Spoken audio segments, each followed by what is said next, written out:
Look up the word crazy in the dictionary, and you might just find an asterisk beside the definition that says, listen to the Subiquitous podcast featuring Sue Duffield, and you'll find out what crazy means. Sue's travelogue journey of unfiltered stories, impossible miracles, and faith-filled fun will be revisited right here. So buckle up, and let's get going with this humorous travelogue of an unfiltered saint, Subiquitous. On episode 131, my favorite thing to talk about during the holidays is baking and cookies. And I am married to the Cookie Monster, the original Cookie Monster before Sesame Street. These are a few of my favorite was even things. Created. Jeffrey. Yes. It's nice to have you back. It's good to be back. My goodness, it's been, let's see. Well, you've been, interviewing and dialoguing with some of the most wonderful, famous, and illustrious. And when we don't have a guest that I can get, you're always a great standby. Well, I was beginning to say that. Oh, he'll do. Oh, he'll do for today. Bring him in. But he'll do. You're gonna. This is your episode, baby. This is all about you. It's all about me. Because we're talking cookies. I know. Do you know what, Jeff? You're making me hungry. Listen, I am part of a network on Instagram and also on Pinterest. Cookie network? No, listen to. Well, I wish I was, but on a Pinterest board and also through Instagram. That, I mean to tell you, some of the most beautiful cookies, and I can't taste them, obviously, but it is just so much fun for me to just get ideas and, new recipes. And I know you're old school.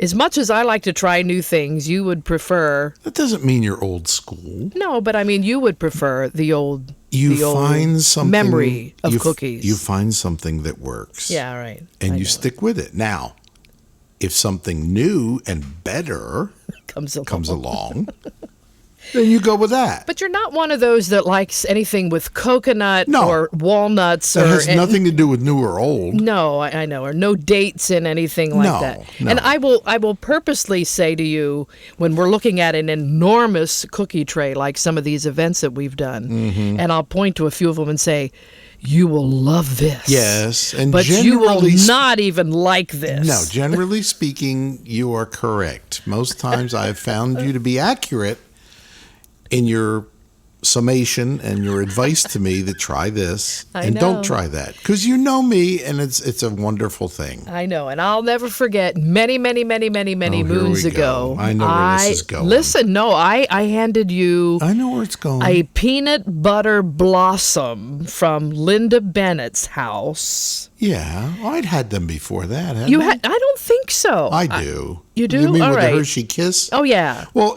as soon as you see a Hershey Kiss in anything, you got to figure it's got a good chance. I know, but you know what? I have a confession. Oh. I love Hershey Kisses, but for whatever reason, when I eat a peanut butter blossom, I take the kiss off and I either give it to you or throw it away and eat just the peanut butter cookie. What is that? I don't know. I don't know. It doesn't make any sense. You would eat a Reese's peanut butter cup. Right. In a New York Minute. I know. And it's the same ingredients. It's just in cookie form versus candy. I know. But this is a family show, and we won't call them what you call them. I wasn't going to bring that up. No, I know you're not going to bring it up. I'm not going to bring it up. And let me state, again, for a large, sizable, generous year-end tax deduction donation to the Jeff and Sue Duffield Ministry Fund. And it goes back. We'll tell you the name that we have for that, but we actually have our longtime friend and cohort, Wendy Watson Miller. Yeah, who did that? WWW. She said they kind of look like something anatomically. Okay, well, I know. There's no reason to go any further. No, I know. We're not going to do it. Let it be known that the spiritual side of me was not going to bring that up. But they are a wonderful cookie, though. Good. Oh, they are good. I had one the other night. Yes, you did. At the benefit in Gallatin, Tennessee for the veranda. As a matter of fact, saw that. They were beautiful. I only had one. Okay. Because I had two small slices of fudge that they had there. Well, I thought it being the first week of Christmas, we probably should do a cookie log of Okay. how many cookies we'll consume between now and Christmas. There's no telling. Anyway, you haven't got a notebook that large. but of course, the staple of staples in the Duffield So we're going to go back. house, we're going to go back, Yes, yeah. okay. And even the Beatty household were the chocolate chip cookies. I mean, Well, truthfully, that is the staple. And even if you put like little blue sugar on it or green and red. You made it right. Well, that makes I made them the Christmas. other night for and they you. were good. Yeah, and there's Yeah. still some dough left. I isn't know. there? Well, what I've learned is. We could make them while we're Well, we doing our could do couch that. to kitchen. Oh, later? We could do Yeah. that. Well, listen. Okay, I'm listening. Make the dough and then wrap it and put it in the refrigerator. Yes, and you only do. make a few at a time. That's what you That say. way, we're not consuming 3 dozen cookies at once. Right, because that's better. Because we have so many people come in and out of our 900 square foot apartment on a daily basis. Yeah. We can't blame anybody but ourselves for what we eat. No, but I guess the chocolate chip cookie would have been the original cookie of choice in the family. Well, that's good for any time of the year, but I Yeah. mean for Christmas though, Yeah. we would like to But kind of then fool Mom, with it a little when bit. I was still at home and in, I want to say high school, my mother discovered that recipe in the Pillsbury baking book that we now have new copies for. Didn't my daughter? No, it's not Pillsbury. It wasn't? No, it's Betty Crocker. Excuse me. Yes. They, and we're you going to know, talk about that Pillsbury, later. Betty Crocker, they all kind of run together for me. I know, but it's the Betty Crocker My mother had that book. cookie book, and it's spelled original Cooky. But don't mess up my ending because I have a special ending. Oh, with that that's today. going to say that was what she had. I know, it's lovely. In recent years, didn't we find it That's online or I'm somewhere saying like that? you're messing up my ending. Okay. Don't go any further. We're All gonna. right, I want. Anyhow, I don't know Yeah. if this is going to mess it up either, but anyhow, in that book, Yes. she discovered a certain type of cookie. Right. It's the shortbread Candy cane cane. cookie that is in the Betty Crocker cookie book. Yeah. We may have mentioned it on a former episode. I'm sure we have. But there's nothing like it. Because a staple. There is nothing like that recipe. Yeah. Oh, it's so good. And I want to say to myself, it's my memory and hearkening back to earlier times, but as good as you do with it and as good as my daughter does. It's still not your mother's. It I know. isn't. I know, and I've tried. I know you have. Really. You know what I think it has to do with? The elevation in Bridgeton. Or lack thereof. No, I mean, or Down next to sea or level. just my mother used to say as She baking.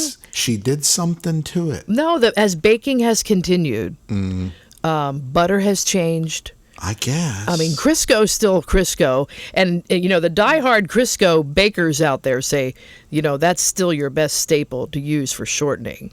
Oh, okay. So maybe I've used butter before, and maybe I need to go back to Crisco again. I don't know. Well, if I could that's the try case, that. I'll go down to the Kroger's. Yeah, as we say. Well, we've got the book. It is the Betty Crocker Cooky. But the version my Book. mother made, I know. just knock your slats out. I know, and you'd eat the whole tin, you and your brother. And my father. It was a I cooperative know. effort. So another favorite that we have assimilated into our lives, and Yes. I don't make these, even though you're 25% Italian. We probably should figure this out. But Pizelles. Well, honey. yeah, you just usually bring on the Pizelles. Didn't you just bring in an order for them the other day? Well, I found some, and I found them at Big Lots. Right. Believe it or not. And I love the anise flavored. They're Right. very hard to find. You can find vanilla flavored down south, and you can find chocolate flavored, but you don't find the anise flavored in the south like you do up north. Right. So I don't know. That's a cultural thing. But speaking of... Anyway. Speaking of Italian, though, remember one of our favorite bakeries in Elsemere, Delaware, Serpes Bakery? Oh, yeah. They had some of the best Pizelles. Yeah. And they also made these lovely petitfours. That vanilla cake with that wonderful And people wonder dipped vanilla why we look the way we do. We've decorated so we have beautiful spent for 9 minutes and 46 seconds discussing. Oh, honey, we haven't even started. I know. Discussing what any legitimate nutritionist would condemn. That's okay. But see, we're talking cookies. That's what this episode is. Let's bake some cookies. Well, you got that right. And if you don't want to bake, let's go to Publix, because let me tell you, Publix has. Yeah, they're pretty good. Let me say to you, they are carrying, and at least in the South, Publix markets are carrying Italian cookies. From bakeries out of New York City. There you go. Oh, honey, I have just fallen into a vat of remembrance. Yeah, but they got those other. Kroger has those cookies that they put this icing on. They put like an inch of icing, and they're as we call it, prefab. Oh yeah, and you know what? They're they're awfully good. But let me tell you something. They're not even baked.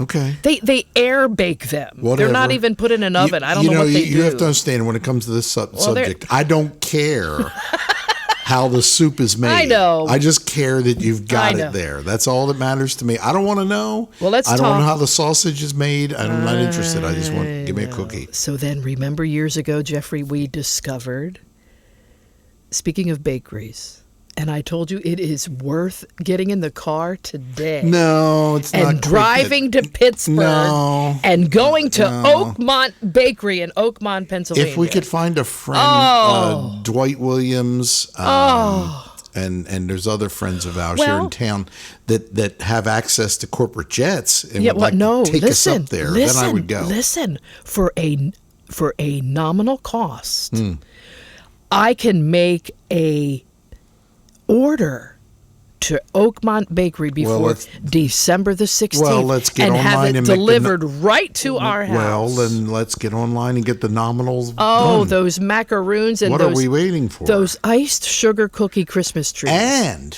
And what did you call those cookies with the Hershey's Kiss in the middle? They are really called the legitimate. They're called peanut butter family consumption blossoms. Name. Peanut butter, and they were very good. They make them there. Yes, they do. And it's a wonderful, delightful version. It is a delightful version. Yes. And not speaking and getting off the subject of Christmas for 1 minute. Remember, we stopped by and we bought Donald Trump cookies.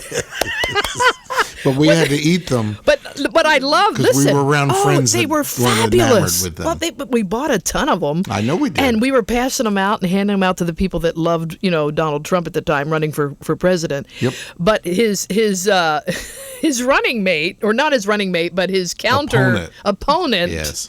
Oakmont Bakery said that they couldn't even sell any Hillary cookies at all.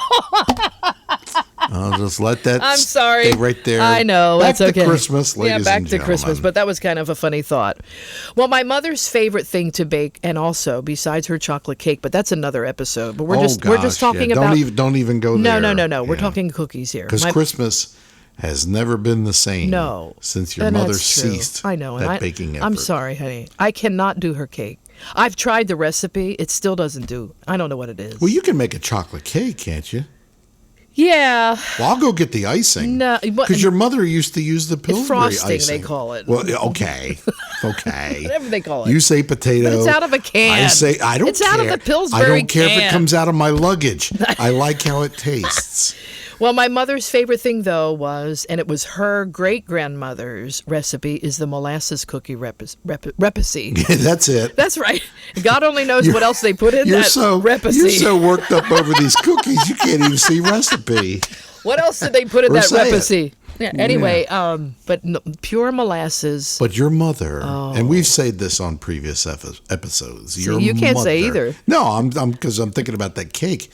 Your mother would make that cake on Thanksgiving. We're not talking about Christmas. Cake. We're talking about but cookies. It's still baking. It's right, close enough, and she would make it. Yeah. For moi. Well, only for you. Right. Because she loved you better than me. Anyway, right. So she did. And if you were in my good graces, yes, you would be entitled to a piece of the cake. Oh, yeah. If not. Or if anybody else walked around with a slice of your cake in their plate. Without permission. And she'd say, oh, no, that's Jeffrey's cake. That's right. Oh, brother. All right, back to cookies. So anyway, yes, the molasses cookies thing, and I do have. I'm going to post some of these recipes. You do those very well, by the way. I have duplicated that. You do them very well. Yeah, that one's my favorite. It's a family favorite. But I'm going to try something different this year with her grandsons. Okay. With Nolan, I'm going to try. We're going to make gingerbread men this year. Okay. I just got some stuff off of Amazon. You've done that before, haven't you? I haven't made not over the years. I've not made. I thought you made them when our kids were small. No, we didn't really. We never tackled that. I don't know why we never made gingerbread houses. They did at school, but it wasn't. I mean, there are families that make a big deal out of these gingerbread houses. We never made a big deal, and we never did either. I don't know why. Oh, we didn't. My mother didn't make gingerbread at all. She didn't even make. I don't believe she made molasses cookies. No, nothing. She said to me one time she didn't really like the taste of ginger much. There you go. So when you don't, once mother didn't like it, it ain't gonna get made. Right. Yeah. But we have a local establishment that is also a nationwide. Well, let's just say it's like a franchise. But Crumbl cookies, we found out it's a franchise. They are good. They are extremely. They're big. Yeah. They're huge. I mean, 4 people pricey. can eat one, and they're like $900 for one cookie. But but we have learned to like those. I like the ones that have the almond extract in it, the sugar cookie. Yeah, their chocolate chip is not great. No, it really it's okay. It's and we're never going to get a sponsorship on this podcast with them because we're not. No, we just ruined it. But I do like their sugar cookie, and I do like some of their seasonal stuff that they do. But by far, Jeff, I'm going to end with this one. Okay. All right, this is the one every single year that I search the high ways and the low ways for. Oh, and the Archway now you're ruining the cherry holiday, chip not to mention this nougat podcast. Cookie has ceased and desist in the operations at Archway.com. And I think I don't understand. I think we should get a convention of states. And a petition. Excuse me.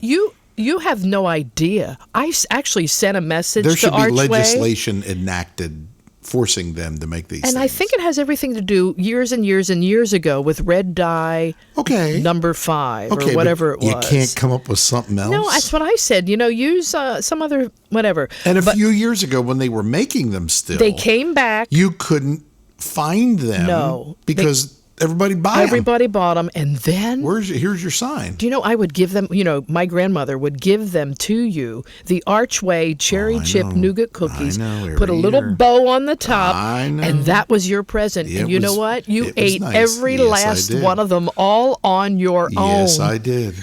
Again, we don't look this way by accident. This has been a concerted effort through the years.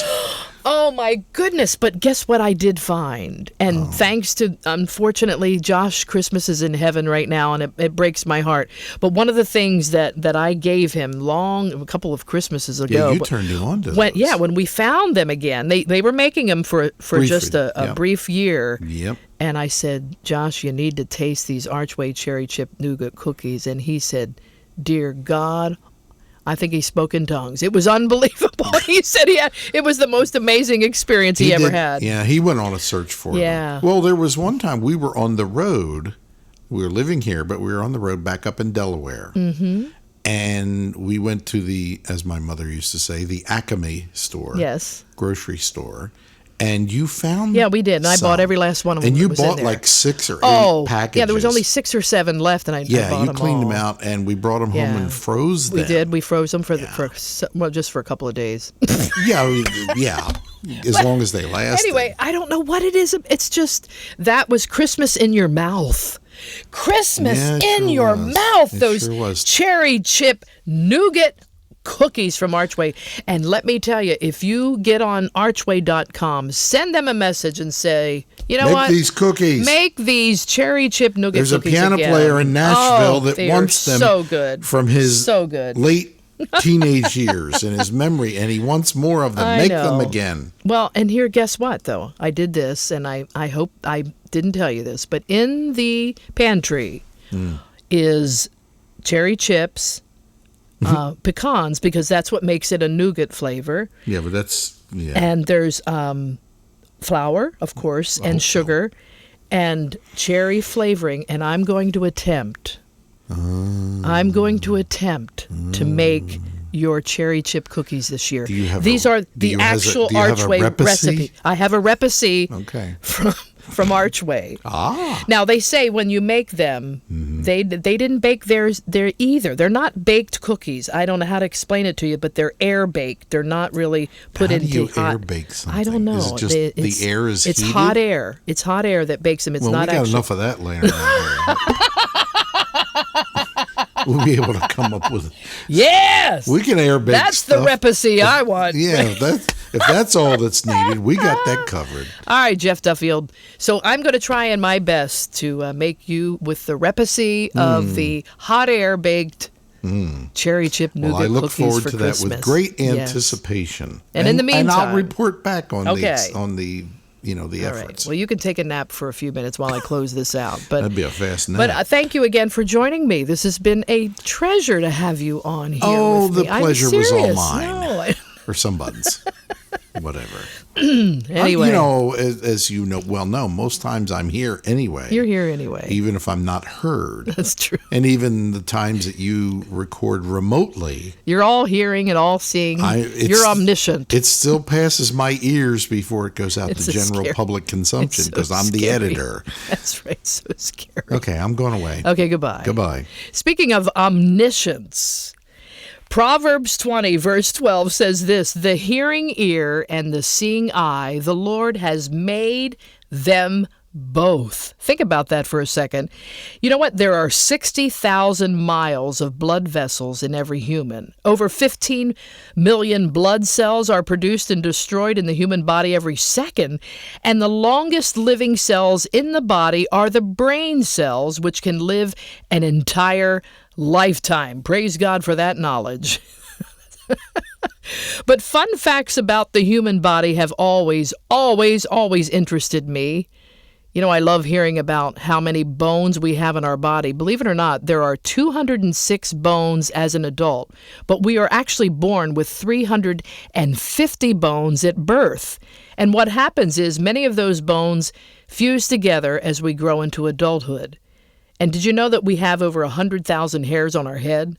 And when I learn about these things, God goes from being that little G God and once again becoming the big G God.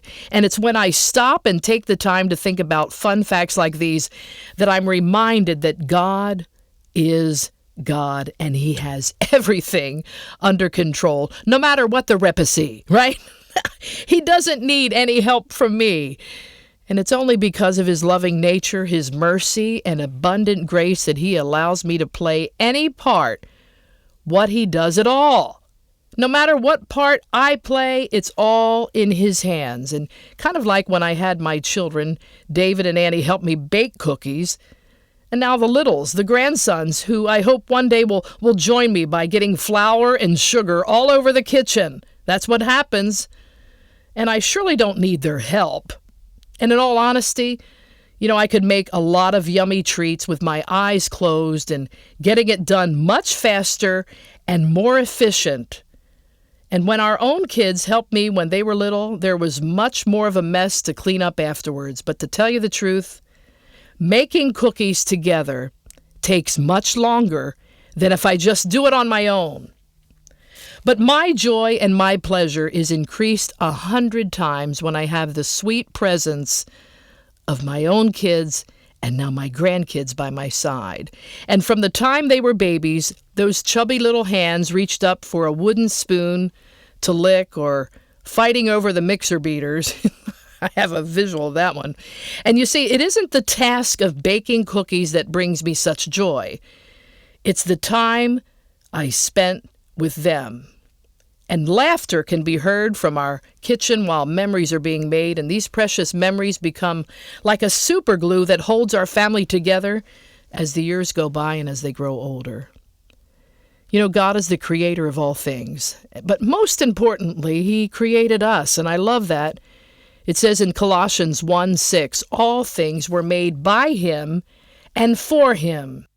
God created us for the sole purpose of fellowship with Him. And He just loves to spend time with each one of us. If only we would stop just for a moment and think of Him and talk to Him and share our lives with Him. He wants us to come alongside him and joyfully work hand in hand with him. So friends, the God we love has made it possible that our brain cells can live a lifetime and that our heart continues to beat without any help from us, and that we'll continue to take a breath even while we're asleep. So stop and think about that for a while. You may want to ask the Lord right now, you know what? Let's make some cookies. You know, one Christmas Eve, Annie and I spent hours in the kitchen baking Mom Duffield's candy cane cookies, and it wasn't as easy as the recipe suggested. But we tackled it, and we made a huge amount of red and white batter. But we forgot to add the granular sugar in one batch. And then we couldn't remember if we added it along with the powdered sugar in the second batch. Oh well, it didn't matter. The batter tasted great anyway, and the secret was that crazy almond extract. And even better, we once again possessed that Betty Crocker cookie spelled C-O-O-K-Y cookie book, thanks to Amazon and Annie's research, and she found Mom's book. Wow. So before Thanksgiving that year, I lost one of my pretty green peridot and diamond earrings somewhere in or outside the house. And before Mom Duffield passed away in 2003, she gave me those earrings, and I was really irritated at myself for losing one now, especially after all these years after she's gone. So what I did was I wrapped that lone earring in a tissue and carefully stored it in my jewelry box. So getting ready that Christmas Eve morning, I glanced at the rolled tissue in my jewelry box, and I promise you, I actually said this out loud. You know what, God, this would surely be a great day to find that earring, considering Annie and I are actually going to bake Mom's cookies from the cookie book tonight. We laughed as we tried to roll out the dough, the white and red twisting and pinching the strands, and our candy cane shapes were not as pretty as Mom's, more like a flat, fat-looking Peter Max creation, but they sure did smell and taste good. And I decided to make the leftover batch green and turn them into wreaths, much easier to roll out and bend into a circle. And we laughed and thought, Mom, no wonder you were in the kitchen for days making these things. My wreaths baked up to look more like monster truck tires when they were finally baked. But this was the first year, too, for me to put lights on my outdoor shrubs around the porch, right here in Tennessee. And it was also the very first Christmas without Pop-Up George and Jeff's brother Wayne, and lots of thoughts and emotions for sure. I took a break from the hot kitchen to just get a breath of fresh air and walk out on the porch and to catch a glimpse of that awesome full moon. And outside on the front yard, while I walked across the grass, I saw something shining and reflecting from the lights. It was flickering as if it was on fire. So I walked over to it, I bent down to see what it was, and behold, there was my peridot diamond earring, the one that I lost. My green birthstone diamond that my Mom and Pop-Up gave me. And I ran into the house and shouted, "You're not going to believe this! I just found my earring that I've lost for 5 years!" Now, the likelihood that I'd drape Christmas lights on my shrubs that year is pretty rare. And the chance that I'd go outside to see the full moon that night, right in the middle of baking, almost impossible. And the change of the cookie dough to green, well, that was even more crazy thinking about that. And the reflection of a flickering green twinkle light revealing my treasured green peridot earring in a sea of green grass? You talk about a miracle. It was a surreal green miracle. You know what? Thank you, Mom, for smiling upon us, and thank you, God, for showing me how to pay attention again. So you see, with every episode of the Subiquitous Podcast, we want to make sure you know how much you are loved and appreciated, and especially this time of year. We also thank you in advance for giving and sharing your financial gifts with us as we embark on this very strange and wonderful territory called virtual concerts and podcasting. And every day, seriously, I'm amazed at the responses and emails and texts that come to my phone saying, "Thank you, Sue and Jeff, for just being you. Well, we surely don't know how to be anybody else, because that's our recipe. But our goal truly is for you to see and hear Jesus more than anything. So get on SueDuffield.com and stay in touch with us. So get those cookies baking, ladies and gentlemen. I know there's a lot of guys that like to bake cookies. And here's the best thing you could do this year. Bake your best cookies and give them away, filled with all the love and joy this time of year brings. Yeah, let's bake some cookies. I love you guys. We'll see you next week.